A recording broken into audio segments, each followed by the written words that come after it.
Le Brésil et le monde du foot en deuil après le décès de Pelé, légende parmi les légendes. La presse argentine qui cherche la petite bête sur la relation Messi-Mbappé et ses révélations sur la discussion animée entre Neymar, Mbappé et Clément Turpin. Salut à tous et bienvenue dans le 1204e numéro du Journal du Foot.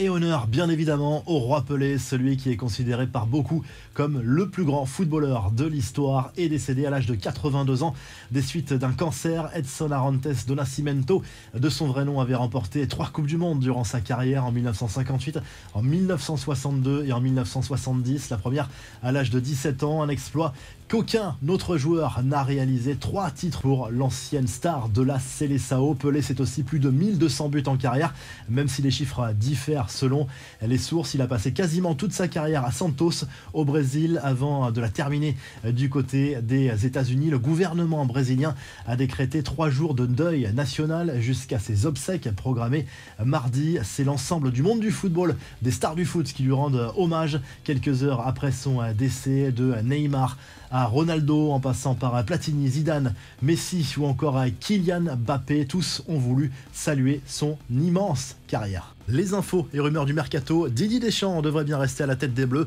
Le sélectionneur français s'est entretenu jeudi avec Noël Le Graët. Le patron de la FFF veut le garder. Sauf énorme surprise, Deschamps devrait signer un nouveau contrat très rapidement. Quel avenir pour N'Golo Kanté, courtisé notamment par le Barça et le club saoudien d'Al Nasser? L'international français serait finalement bien parti pour poursuivre son aventure à Chelsea. D'après The Athletic, les discussions pour une prolongation de contrat sont très positives. Le club d'Al Nasser en Arabie Saoudite veut décidément monter une équipe de stars. En plus de Cristiano Ronaldo, annoncé avec insistance, la formation basée à Riyad voudrait convaincre Sergio Ramos de signer un contrat XXL. D'après Marca, les 2 anciens madrilènes pourraient se retrouver là-bas. Allez, on passe aux infos en bref. Le festival de l'OM, Marseille a corrigé Toulouse 6-1 jeudi soir en Ligue 1. Les joueurs d'Igor Tudor remontent sur le podium. Dimitri Payet a marqué et remis son bonnet de Père Noël pour fêter cette réalisation devant un public conquis au Vélodrome. Payet, que l'on a vu également très ému avant le coup d'envoi au moment de l'hommage rendu à Pelé. Du côté de l'Espagne, en attendant le match du Real Madrid-Valladolid ce vendredi soir, l'Atlético a parfaitement réussi sa reprise en Liga avec un succès 2-0 contre Elche, avec des buts signés Joao Félix et Morata. Antoine Griezmann était titulaire. L'international français a osé une coiffure audacieuse pour les fêtes de fin d'année, ou plutôt une couleur, en l'occurrence un rose très flashy, idéal pour le repérer sur le terrain. Retour à présent sur l'expulsion de Neymar mercredi soir contre Strasbourg. Prime Video révèle les échanges entre Clément Turpin, Kylian Mbappé et l'attaquant brésilien. À la suite de ce carton rouge, l'attaquant parisien avait reçu un 2e jaune pour une simulation dans la surface adverse.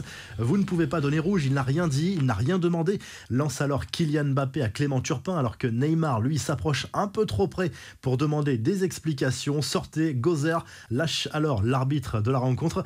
La presse argentine espérait sans doute une déclaration choc de Kylian Mbappé au sujet des célébrations des joueurs de l'Albi Céleste après la finale du mondial, et a scruté de très près le français lors du match contre Strasbourg. Et comme l'attaquant a éteint toute polémique, certains médias sont allés chercher la petite bête en évoquant le chant à la gloire du français entonné par les supporters du PSG ce soir-là. TIC Sports y voit un tacle indirect à Lionel Messi. Des nouvelles de Paul Pogba, qui a posté une nouvelle vidéo de ses vacances à la montagne pendant la trêve, une manière pour lui de tacler ses détracteurs qui lui reprochaient de faire du ski alors qu'il était officiellement blessé. Moi, en train de skier, pour ceux qui se demandaient, a écrit avec humour le champion du monde 2018, en accompagnant ce post d'une vidéo de lui en train de mimer un skieur. Enfin, Adil Rami ne pouvait pas en rester là, taclé par la femme de Di Maria après un clash entre l'ancien Marseillais et son mari. Le défenseur français a taquiné Madame Di Maria.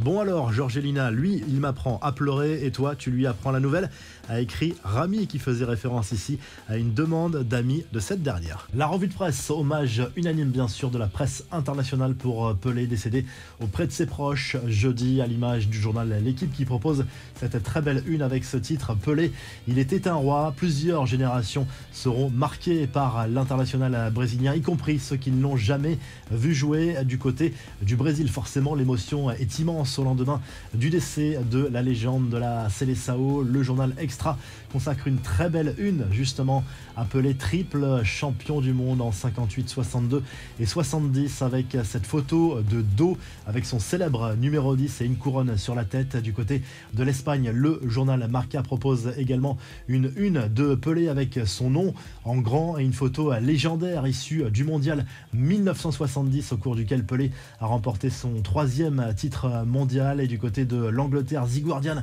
propose également une très belle photo, une magnifique une de Pelé portée en triomphe lors de ce même mondial 1970 au Mexique. Il a remporté là-bas son 3e titre mondial avec une finale contre l'Italie remportée 4-1 dans un stade aztèque rempli de plus de 100 000 spectateurs. Si le journal du foot vous a plu, n'hésitez pas à liker, à vous abonner pour nous retrouver très vite pour un nouveau journal du foot.